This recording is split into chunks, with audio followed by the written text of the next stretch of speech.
That's Mr. Monkey. Now, I'm going to talk to you about some goddamn good preaching. Now, you don't have no preachers that can preach like this. And after he started preaching like this, next thing you know, he turned up dead. He'd been preaching all them years. But then when he started really preaching about the truth, they couldn't take it. Listen to the message he giving out. Watch the clip. Tell me that the preacher lying. Tell me where he lying at. Anybody, tell me he lying. Watch this. Listen, here's why they're wrong. Here's why they're wrong.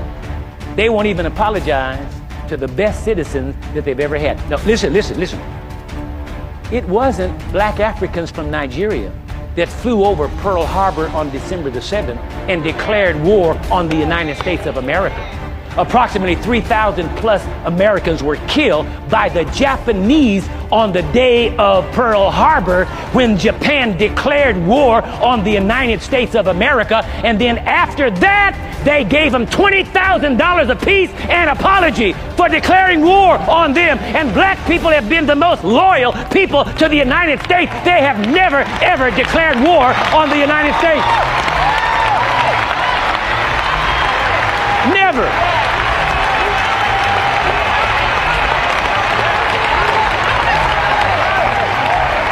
Listen. We have been the most loyal people to this nation than any of the immigrants that ever came here. We have fought in every one of America's war and then got treated like dogs after it. And then the nation has the gall to decide whether or not we should apologize to them. Maybe we ought to declare war on them, and then maybe that'll get them to apologize.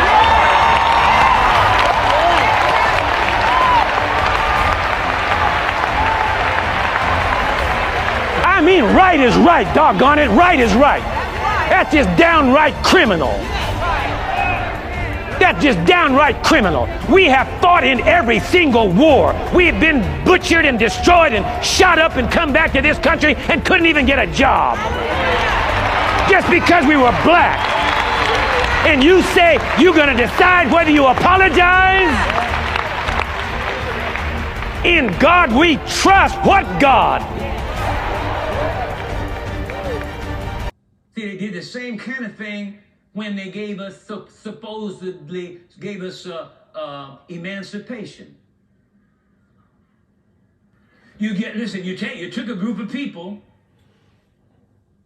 brought them from their own native land, stripped them of their character, stripped them of their heritage, even stripped them of their family ties, purposely so that they couldn't get into agreement with each other.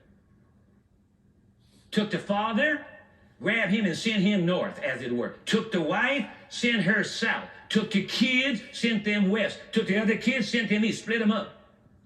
Christian people did this. So-called Christian, claimed to be Christian, couldn't have been Christian, couldn't know God. They could not know God and do that. Then you kept them in bondage and from 1619 to 1865. Worked them till they dropped dead.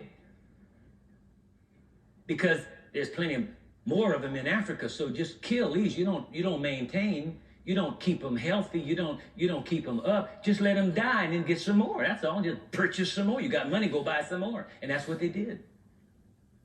Then after all of that, then here comes 1865. And they gave us emancipation. Now you took people for all these years, from 1619 to 1865, you taught them absolutely nothing. The majority of them could not read, could not write, barely could talk the language, and then you open the gate and set them free. And then wonder why they don't compete.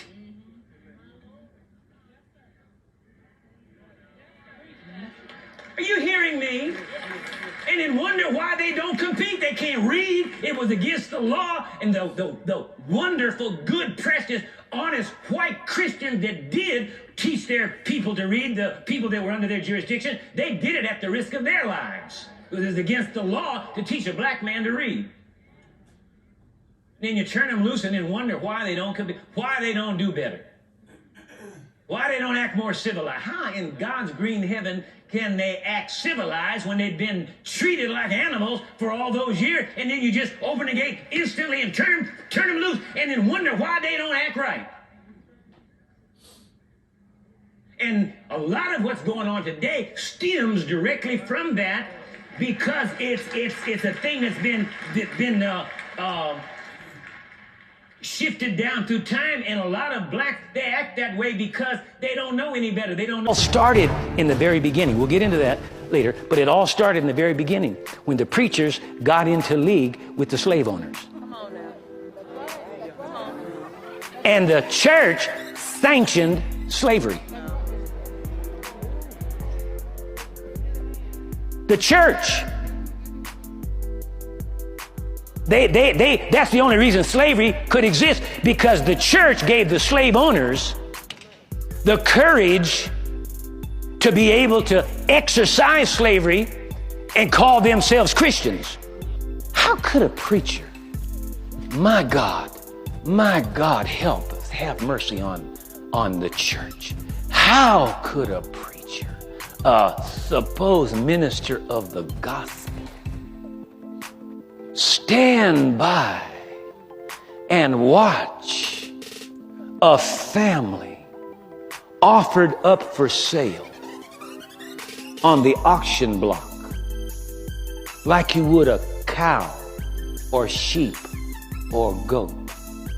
How could the church stand by silently while the man the father was bidded for and sold to the highest bidder, while that wife with those little children standing around and clinging to the mother's tattered, torn little garbage robes that they gave them to wear, to watch that father go off and never, ever have the possibility of seeing that man again? How could a preacher stand by, a man who claimed to know God, and stand by and watch that?